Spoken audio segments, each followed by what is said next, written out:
that next week the Prime Minister will announce that he's considering approving construction of the Canadian Pacific Railway. He promised elbows up, and where did the elbows go from there? The elbows are down. He has backed down again and again and got absolutely nothing in return. This was after he promised that he would negotiate a win with the Americans and have a deal by July 21st. Here we are, the middle of September, no deal. And the tariffs, the American tariffs on Canada have doubled since the Prime Minister took office, promising that he could, quote, handle Trump. That's not what Canadians voted for. He said he would spend less. And yet his deficit spending looks to be 100% bigger than what Justin Trudeau left behind. He said there would be more investment. Remember that? Spend less, invest more. $62 billion of net investment has left since he became Prime Minister, in what the National Bank says is the biggest net outflow of investment in any 5-month period in Canadian history. Yes, the gauntlet. That is Conservative leader Pierre Poilievre, I guess, essentially sizing up his opponent in Mark Carney, because Parliament resumes today. We'll be talking about that and a lot of other things. I'm David Krayden, broadcasting to you live from Ottawa. This is Stand on Guard. We'll be back in mere moments. The Prime Minister lied and his minions continue to lie. Your home is your castle. We're calling on the government to introduce and immediately pass the Stand on Guard law. But we also need to resolve to resist.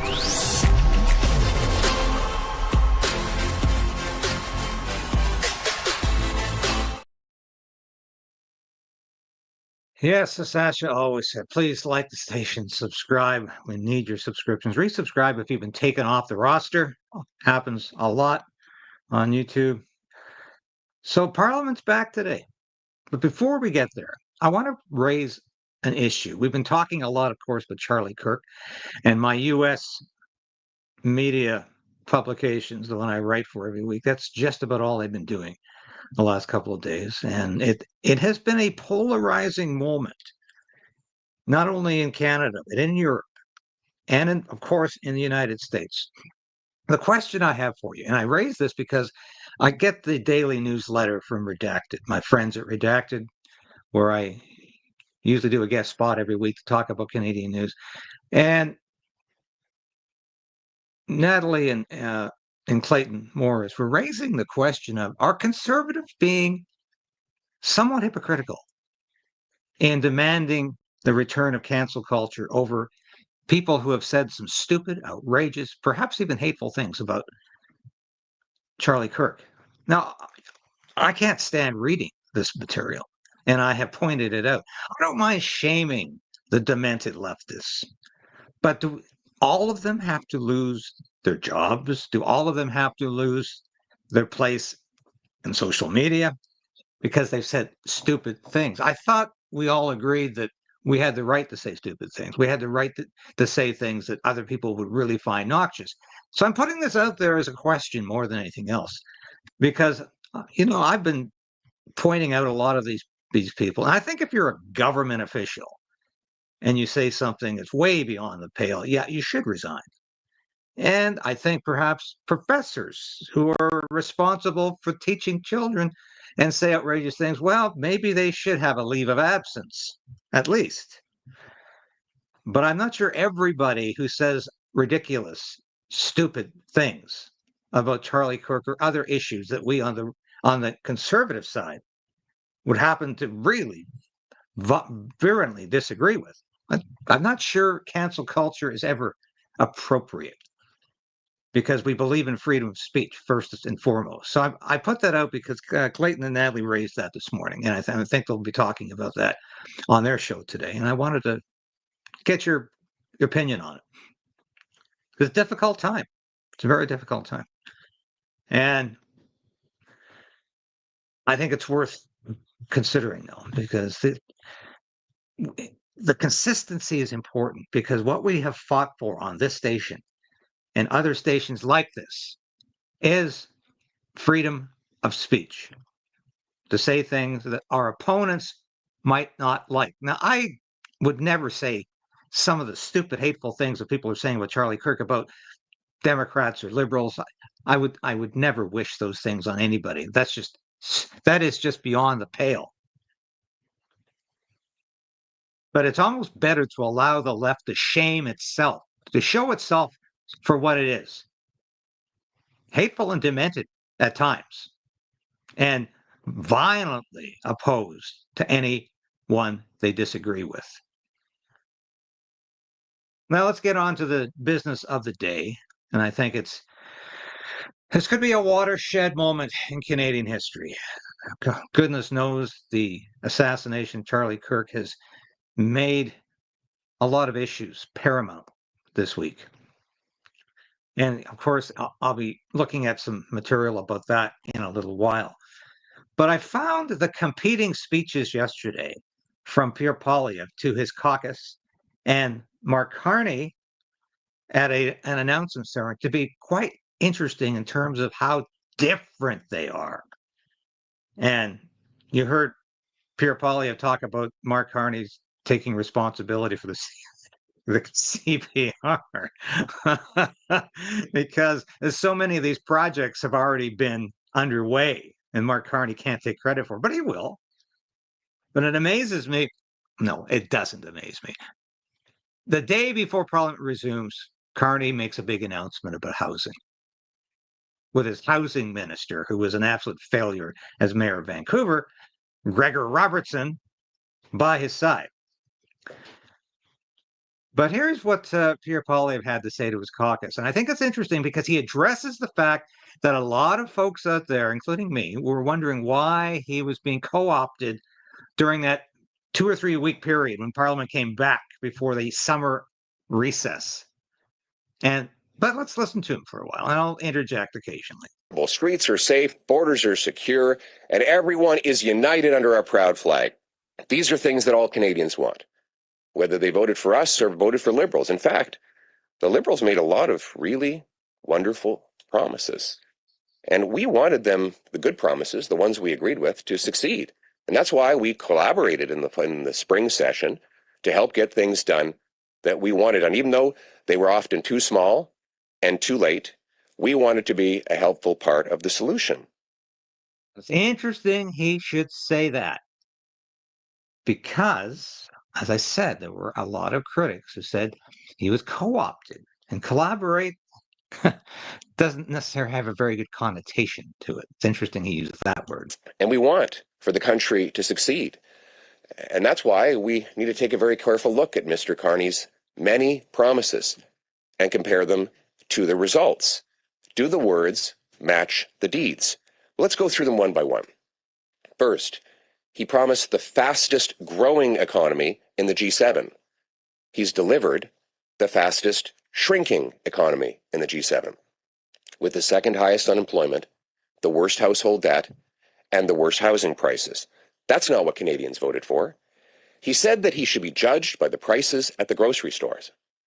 Anybody who's been to the grocery store would judge him very badly. In fact, not only have food prices not come down, they are rising faster today than when he took office 6 months ago. He promised to build, baby, build. And ever since, it has been block, baby, block. Let's start with home building. He said he would double home building. And only a few months ago, his own housing agency says home building will fall by 13%. It's already fallen by half in Toronto and the greater GTA, where the homes are most in need of building. Today, he's going to roll out a brand new bureaucracy. You know, the funny thing is we all agree that Canada has everything you need for affordable homes. In fact, housing should be dirt cheap because we have the most dirt to build on. We have the builders, we have the trades, we have the companies, they have the money.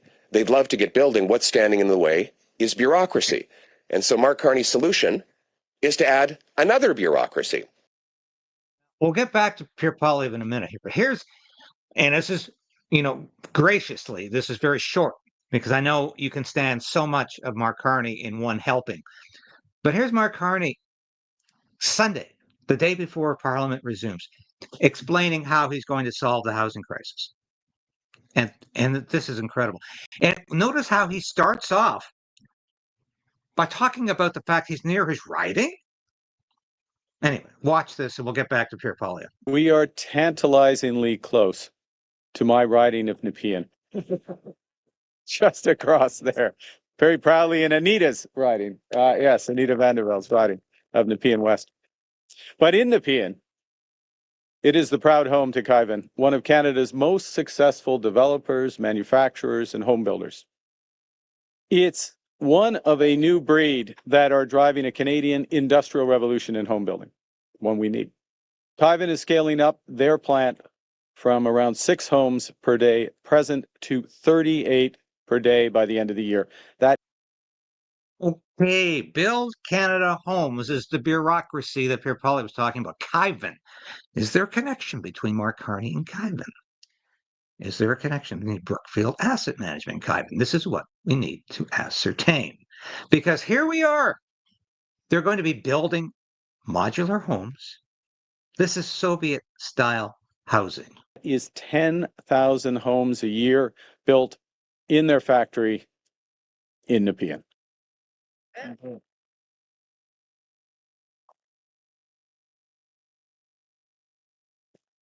The 2 sets of homes behind me were manufactured in 2 days, assembled on site in one. We kept the townhouses. We wanted to keep the townhouses open. We held back the workers from finishing it so you could see how things fit together, how the computer design fits together and tailors the structure. The one over there is being shipped to Nunavut, and I'll speak more about that project in a moment.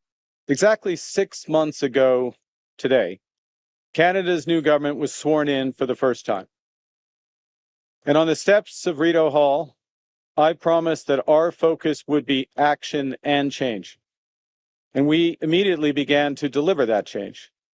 On day one, we canceled the consumer carbon tax, which had become too divisive. And that helped bring down gas prices for all Canadians. In June, we struck a new EU-Canada partnership that will expand and deepen our trade, defense, and energy, as well as our commercial relationships. The change is just beginning. We need to keep moving with speed and determination because the upheaval in the global trading system is not a transition, it's a rupture. And its effects are already profound. Workers displaced from their jobs, supply chains disrupted, and massive amounts of investment held back due to extreme uncertainty. Now more than ever, we need to take control of our destiny. If only we could. So this is Mark Carney describing his vision to solve the housing crisis in this country. And it's modular homes. And they're going to be spewing them out of 10,000. Let's listen to Pierre Poilievre again, because I think he knows Mark Carney will try to co-opt him for this housing plan. And it will be up to Pierre Poilievre whether he thinks it's a good enough plan to collaborate with the government. Only slow things down. It took him 6 months to set up a new office, an office that has not built a single new home. He promised to build nation-building projects at, quote, unimaginable speeds. Well, it's been 6 months. He has not granted a permit for a single new nation-building project. And last week, we saw the display of a prime minister announcing that he was going to refer to a new bureaucracy, a series of 5 projects that had already been approved. Some of them were already under construction. There is a rumor that next week the Prime Minister will announce that he's considering approving construction of the Canadian Pacific Railway. He promised elbows up, and where did the elbows go from there? The elbows are down. He has backed down again and again and got absolutely nothing in return. This was after he promised that he would negotiate a win with the Americans and have a deal by July 21st. Here we are, the middle of September, no deal, and the tariffs, the American tariffs on Canada have doubled since the Prime Minister took office, promising that he could, quote, handle Trump. That's not what Canadians voted for. He said he would spend less. And yet his deficit spending looks to be 100% bigger than what Justin Trudeau left behind. He said there would be more investment. Remember that? Spend less, invest more. $62 billion of net investment has left since he became Prime Minister in what the National Bank says is the biggest net outflow of investment in any 5-month period in Canadian history. He promised that after 10 years of Liberal government driving up costs and crime and chaos, that he would be different. And yet, sadly, everything is worse. Unemployment is worse. The cost of living is worse. Home building is worse. Divisions are worse. The tariffs are worse. Crime is worse. Immigration is worse. That is not what Canadians voted for. What we are getting from Mark Carney is the same Liberal bait and switch. Say one thing and do the opposite. But you know something? We're not giving up. We're going to work to turn things around. We'll work with anybody from any party in order to make this session a success for the Canadian people. That's why we were so cooperative in helping the things pass that we agreed with in the spring session, and it's why we'll work even harder in the fall session. We will oppose things we're against, support things we're for, but we will also propose solutions to the problems Liberals have created. For example, on housing, we have real solutions. Let's take the GST off all home buyers up to $1.3 million. Let's get rid of the capital gains tax whenever anyone invests their proceeds in building new homes. Let's incentivize the municipalities to speed up permits, free up land, and cut development charges, and let's cap immigration so that we can add homes faster than people and put roofs over the heads of Canadians. It's nice to see that Pierre Poilievre is talking about immigration, because I know a lot of you have said in the past, have commented in the past, that Pierre Poilievre has not really wanted to talk about mass migration. Increasingly, he is, because he realizes Canadians have had enough, and we're just about done this. Those are real solutions.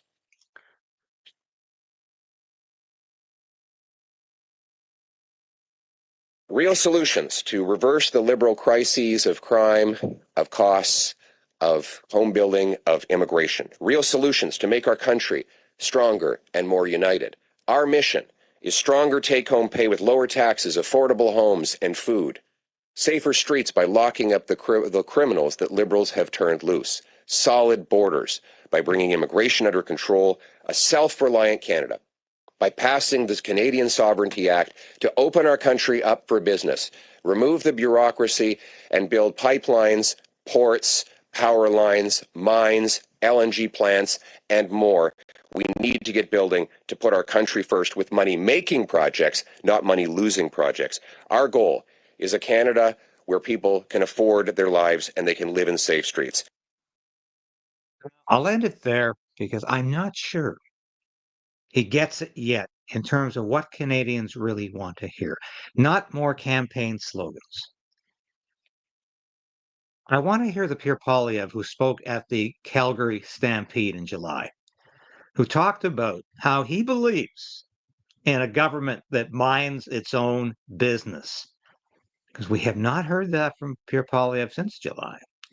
And I think that's why people might be inspired to say Mark Carney is all about big government and government leading the way, government showing us the way, government spending through the way, and government telling us what to think, what to say, and how to raise our children.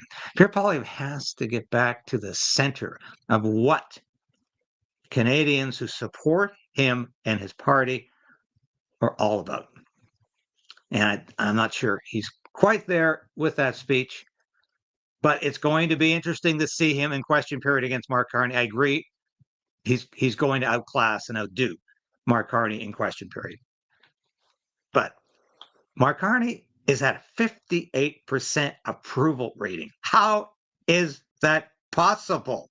And a lot of you were asking the same question. How is it possible that Mark Carney should enjoy that much? It's incredible. Now I want to go to the X-Files here. and have a look at some of these comments that are on my feed this morning, because I find here's Tamara Leach responding to lion advocacy. I find this is a very interesting point. The Crown is seeking forfeiture of Chris Barber's truck since it was connected to his crime of mischief, quote unquote. The same way the Crown sought forfeiture of employees' careers, pensions, EI, etc., for the crime, quote unquote, of not taking the C-19. The unjabbed were forced to forfeit everything. And Tamara Leach points out, now that you mention it, person commits mischief if they willfully destroy or damage property, render property dangerous, useless, inoperative, or infective, obstruct, interrupt, or interfere with the lawful use of enjoyment of property, obstruct, interrupt, or interfere with any person in the lawful use of enjoyment property. You know, as Chris Barber pointed out, the Freedom Convoy trials have created case law now, precedents that will be used against anybody who opposes this government. This is incredible. And here's Danielle Smith again, standing up for freedom. I don't see another premier in Canada who's out there posting about the assassination of Charlie Kirk and the tremendous outpouring of love and emotion that has occurred after that. We've got nothing. I have to give the Prime Minister some credit for at least acknowledging that this was a horrendous event. But of course, there's been nothing since. But Daniel Smith posts on X, what a beautiful moment as Edmonton joined Morgan Wallen to honor Erica Kirk recently with this tribute. I continue to be moved by the compassion of Albertans as you gather at vigils tonight at the legislature and in Calgary to honor Charlie's memory. Yeah, that is wonderful. Now, day will not go by when I don't talk about what's happening in British Columbia. I'm just going to play a brief bit from Katie Passanet's most recent message, but they are appealing now to the Supreme Court to stop this unnecessary killing of 399 healthy ostriches.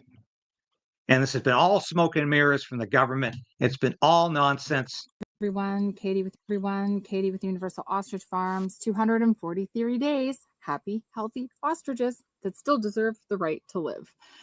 I wrote something out. It's very important because Canadian Press has put out a piece that of what the judge had said in our last court order. I want to make it very clear to everybody that we have not been given all opportunity to have our full case heard. This has only been heard off 10 days in the beginning, the December 31st to 10 days afterwards. They are not accepting any new material. They are not taking into consideration the health of these animals today and what has led them to their herd immunity and still thriving and being healthy ostriches out there with antibodies. Herd immunity doesn't exist, I guess. Antibodies don't exist, I guess. We can make up new stories that we have a new crazy virulent strain of H5N1 without new testing, without any testing, because those tests were done in December. But 9 months later, somehow they have testing that proves that we just now we're the most lethal strain. So I'm just going to read this to you because I don't want to miss anything. And my mind's been full. The Federal Court of Appeal has dismissed our latest request for a stay. Justice Heckman wrote that Universal Ostrich Farm had been given a full and meaningful opportunity to challenge the call order. But this is simply not true. Every hearing so far has been forced under 10-day deadlines, with no chance for full scientific evidence to be considered. After our 243 days, our ostriches remain healthy, alive, and untested. The Canadian Food Inspection Agency has not conducted any new testing in 9 months.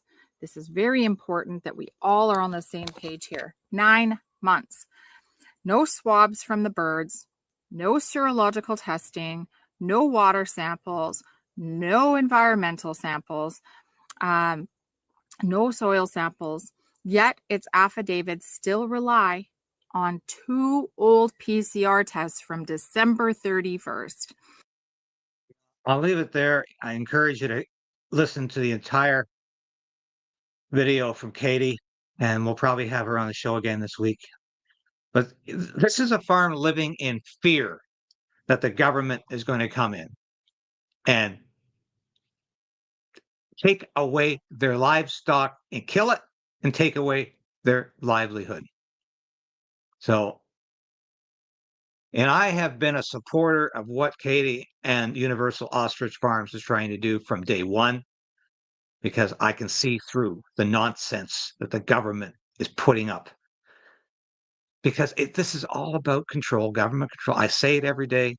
It's so obvious, but it's about proving the government is right, about creating hysteria over potential avian flu epidemics, because they like the lockdowns, and the health authorities love to be these little petty dictators who can tell you what to do.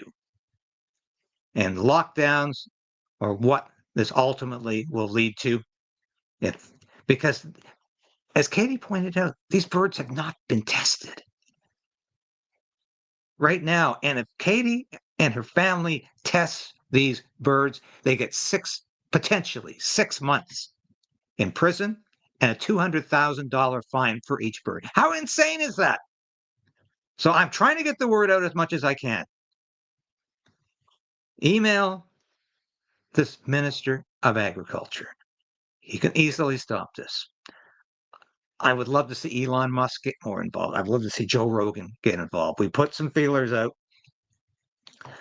Thank you so much to Clayton and Natalie Morris of Redacted for highlighting the story and doing some of the behind-the-scenes work that they've done.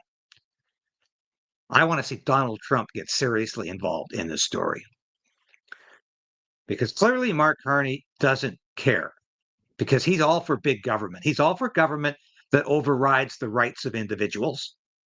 He's all for persecuting farmers, just like Justin Trudeau was. He's all for putting down and stamping out and stomping on individual rights, because this is a man who believes in collective rights.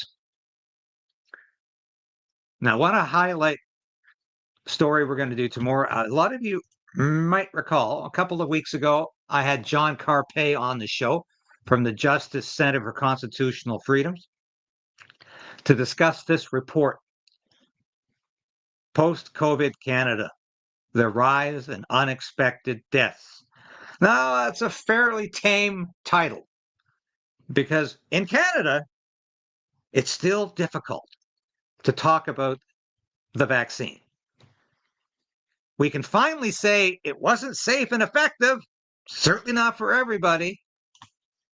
And I did a show a month or two ago about how the program that was supposed to address people in Canada who had been adversely affected by the vaccine, who had been harmed by the vaccine, were not getting any help from the government. In fact, the people hired to assess and dispense relief for these people were drinking on Fridays and playing games all week and not following up on their case files. And I had Kayla Pollack on the show, a woman who was an athlete prior to the vaccine and is now in a wheelchair.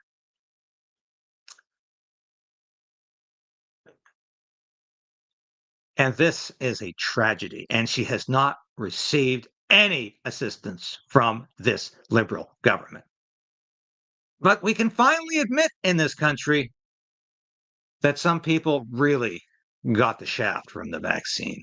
I don't know how far we can go down that road, but a lot of this freedom of speech, a lot of this ability to call a spade, to be actual and factual about the record of this vaccine. We have Naomi Wolf, Dr. Naomi Wolf, to thank, a good friend of this show, and she will be on tomorrow. Actually, I'm interviewing her this afternoon, and we will put that interview on tomorrow in a live stream. And in the past, these episodes, his interviews with Naomi have been terribly suppressed. I think we'll get a better reaction this time because Naomi Wolf recently addressed the European Union Parliament. She was the guest of Christine Anderson, who has been on this show. And she, of course, is that outspoken, fantastic member of parliament. She's from Germany. She's been criticized for absolutely ridiculous things that have nothing to do with who that woman is. She happens to be a strong, small c conservative leader with courage. And all I can say about Naomi Wolf is this is a woman who has sacrificed a lot to get the truth out. And the truth to Naomi Wolf means a lot more than acceptance by the peers and the liberal friends she had who castigated her for daring to question the efficacy of the vaccine and the need for lockdowns and mandates. But here's Naomi Wolf talking to the European Union Parliament, and this is what we can expect to hear more of on the show tomorrow. Tell you what's in the Pfizer documents. I just want to note that it's been 2.5 years since we began publishing these reports, and we have not received a lawyer's letter from Pfizer. So what is reported is accurate. No one from Pfizer is telling us to cease and desist. It's accurate. And also, it's not my opinion. I just want to stress that. I'm not the author of this book. I'm an editor of it. Amy Kelly is the leader of the effort, my COO. But what's in this book are reports that link directly to the primary documents. So if you have any doubt about any conclusion in any of these reports, you can check the Pfizer documents and see for yourself what that primary document looks like. All right, so what's in the Pfizer documents? First of all, and I think this is very important for you as MEPs, Pfizer knew a month into the rollout into the public of this injection, so November of 2020, that this vaccine did not work to stop COVID. And I want you to process that and absorb that. It means that everything that followed, the mandates, the lost jobs, the businesses that had to close, the children not allowed to go back to school or university if they didn't take the shot, right? The armed forces compelled to take the shot, the pilots compelled. All of that followed, the two-tier society, the suppression of liberties, was predicated on a lie. It didn't stop COVID, concluded Pfizer. The efficacy and vaccine failure. And the most common side effect of getting vaccinated is COVID. So everything that followed was a lie. Second, they knew that the injection did not stay in your deltoid. I'm sure that Europeans, probably through the EMA, the European Medicines Agency, like our FDA, or other public health entities, told people here, if you have side effects, it's likely to be chills, fever, a little fatigue. You may need to lie down. No, Pfizer knew that and they said that the materials stay in the injection site. They knew that was a lie.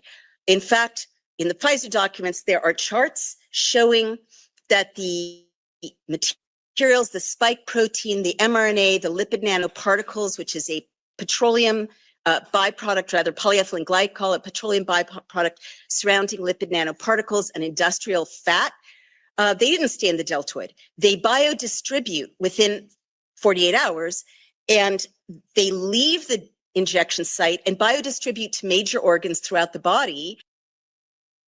And we'll leave it there because it's getting very close to forbidden territory. But we'll have more of that. We're going to do half the interview tomorrow on YouTube, the other half on Rumble, because I want Naomi to be able to speak plainly and without fear of being censored by the social media organ that we're using. I'll be back momentarily here with some more. Let's have a look at the store.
Yes, please have a look at the store. We've got some great merchandise, and I'm wearing one of them here. Krayden's right.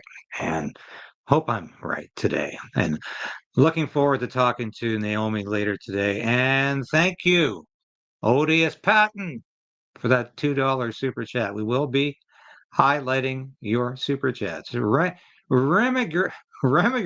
now. Or re-immigration? One of the two. Yes, thank you for that comment, Odious Patton, because this is an issue. And I think Pierre Poilievre is finally awoke to it. I don't want to say awoke, but he's woken up to the fact that immigration has been incredibly out of control over the 10 years of the last Liberal government. And we're coming up to the 10th anniversary of that, by the way. October 19th, 2015. Justin Trudeau won that election. I remember the day. It's my daughter's birthday, actually. I remember that day very well. And I said, we're in for hell. And that's exactly what happened to Canada. That's exactly what happened to Canada. And I feel the same way now as we enter into the fall session, late summer, fall session of Parliament with Mark Carney as Prime Minister. People think this guy is somehow safe. They think Mark Carney is not as bad as Justin Trudeau. Pierre Poilievre has acknowledged he's worse than Justin Trudeau. Mark Carney really doesn't care about you, about Canadians, about those ordinary folk that he's never had to deal with. He only cares about himself and the elites that have made him very wealthy over the years. That's the thing to remember about Mark Carney. Don't be fooled. I know none of you watching are. You know what kind of a man this is. But let's be very careful. I put that out there. Let's be very careful collaborating with the Mark Carney government, being co-opted by the Mark Carney government. Because you have to know this is a globalist who is trying to destroy this country. And if you really believe that he's doing any of this because he wants to make life better for Canadians, or he wants to restore Canada's strength, I don't think you're reading the situation correctly. So I think that has to be acknowledged. Thank you for watching today. Please share this broadcast with your friends and family. God knows YouTube won't do it. But thank you to all of you who watched today. We'll have more of your comments tomorrow. And please tune in tomorrow for the interview with Dr. Naomi Wolf, who is never afraid to speak her mind and to speak truth. We'll be back again tomorrow. Thanks for watching.